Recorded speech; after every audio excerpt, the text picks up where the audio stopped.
Hello बच्चों, नमस्कार। कैसे आप सब बच्चों? आज के इस वीडियो लेक्चर में हम पढ़ने वाले हैं कंपनी का समापन, लिक्विडेशन ऑफ कंपनी।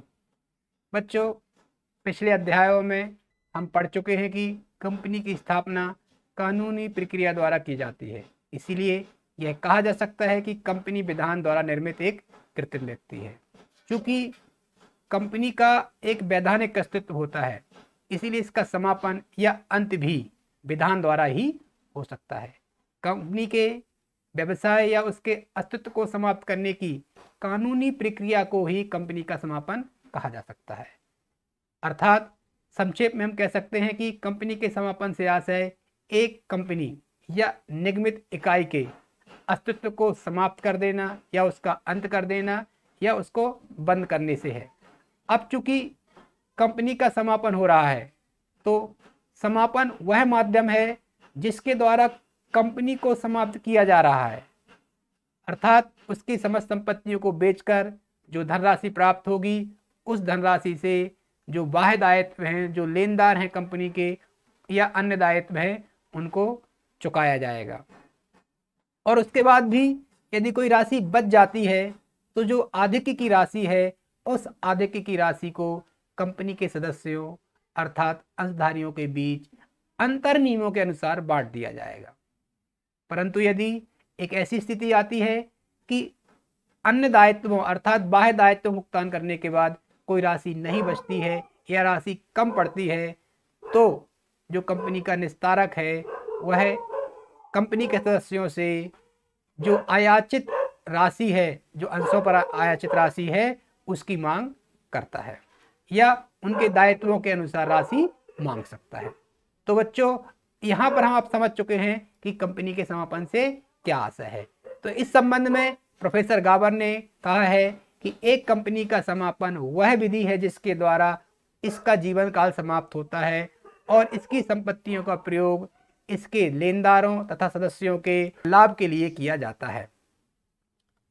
अब ये बात समझ लेना आवश्यक है कि कंपनी का समापन जो है कानूनी प्रक्रिया से होता है और इसके लिए एक निस्तारक की या परिसमापक की नियुक्ति की जाती है, जो कंपनी का पूरे समापन का कार्य देखता है। तो क्या होता है? एक कंपनी का निस्तारक होता है, लिक्विडेटर होता है, कंपनी का लिक्विडेटर होता है, लिक्विडेटर ऑफ कंपनी। यह लिक्विडेटर जो होता है वह क्या करता है? कंपनी की समस्त संपत्तियों को बेचकर जो राशि प्राप्त होती है, उस राशि से बाह्य दायित्व भुगतान करता है और जो शेष राशि बचती है वह अंतर नियमों के अनुसार क्या करता है? अंशधारियों के बीच बांटता है। तो क्या करता है कंपनी का निस्तारक? सबसे पहले कंपनी को अपने नियंत्रण में ले लेता है और जो संपत्तियां हैं उनकी वसूली करता है, अर्थात संपत्तियों को बेच देता है। उससे जो राशि वसूल होती है उससे बाह्य दायित्वों का भुगतान करता है। और दायित्व भुगतान के बाद अगर कोई राशि बच जाती है, आधिक्य की राशि बच जाती है, तो उस आधिक्य की राशि से क्या करता है? वह सदस्यों में उनके अधिकारों के अनुसार अर्थात जो अंतर नियमों में वर्णित अधिकार हैं उनके अनुसार बांट देता है। बच्चों, भारतीय कंपनी अधिनियम 2013 में लिक्विडेशन शब्द का प्रयोग नहीं किया गया है, यहाँ पर वाइंडिंग अप शब्द का प्रयोग किया गया है। ठीक है, तो आप अपनी सुविधा के अनुसार वाइंडिंग अप या लिक्विडेशन शब्द का प्रयोग कर सकते हैं। तो बच्चों, अब आगे हम पढ़ते हैं कंपनी के समापन की विधियां। तो बच्चों, कंपनी के समापन की दो विधियां हैं, एक ट्रिब्यूनल द्वारा समापन और दूसरा है स्वेच्छा से कंपनी का समापन। ट्रिब्यूनल द्वारा कंपनी के समापन का आशय है कि जब न्यायाधिकरण किन्हीं विशेष कारणों से कंपनी के समापन का आदेश दे सकता है, और इसे हम क्या कहेंगे कि अनिवार्य समापन। क्योंकि एक बार जब न्यायालय ने कह दिया या न्यायाधिकरण ने कह दिया या ट्रिब्यूनल ने कह दिया कि कंपनी को समाप्त करना है, तो कंपनी का अनिवार्य समापन हो जाता है। दूसरा है स्वेच्छा से समापन। तो स्वेच्छा से समापन दो स्थितियों में हो सकता है, पहला ऋणदाताओं की स्वेच्छा से और दूसरा होता है सदस्यों की स्वेच्छा से। तो यहाँ पर हम विस्तार से पढ़ते हैं कि कंपनी का समापन कैसे होता है। तो सबसे पहले हम देखेंगे कि न्यायाधिकरण द्वारा कंपनी का समापन कैसे किया जाता है। तो न्यायाधिकरण जो है किन विशेष परिस्थितियों में कंपनी के समापन का आदेश दे सकता है, वो इस प्रकार से है। पहला है ऋण के भुगतान में असमर्थता। यदि न्यायाधिकरण को लगता है, ट्रिब्यूनल को लगता है कि कंपनी ऋण के भुगतान में असमर्थ है, तो वह कंपनी के समापन का आदेश जारी कर देता है और यहाँ पर कंपनी का अनिवार्य समापन हो जाता है। दूसरा है विशेष प्रस्ताव द्वारा। यदि कंपनी के सदस्य एक विशेष प्रस्ताव पारित करते हैं कि कंपनी का समापन ट्रिब्यूनल द्वारा किया जाए, ठीक है, कंपनी के सदस्य ही स्वयं ही विशेष प्रस्ताव पारित कर रहे हैं कि उनका जो समापन है वह ट्रिब्यूनल द्वारा किया जाए, ट्रिब्यूनल की देखरेख में किया जाए, तो इस स्थिति में क्या होगा, कंपनी का अनिवार्य समापन हो जाएगा।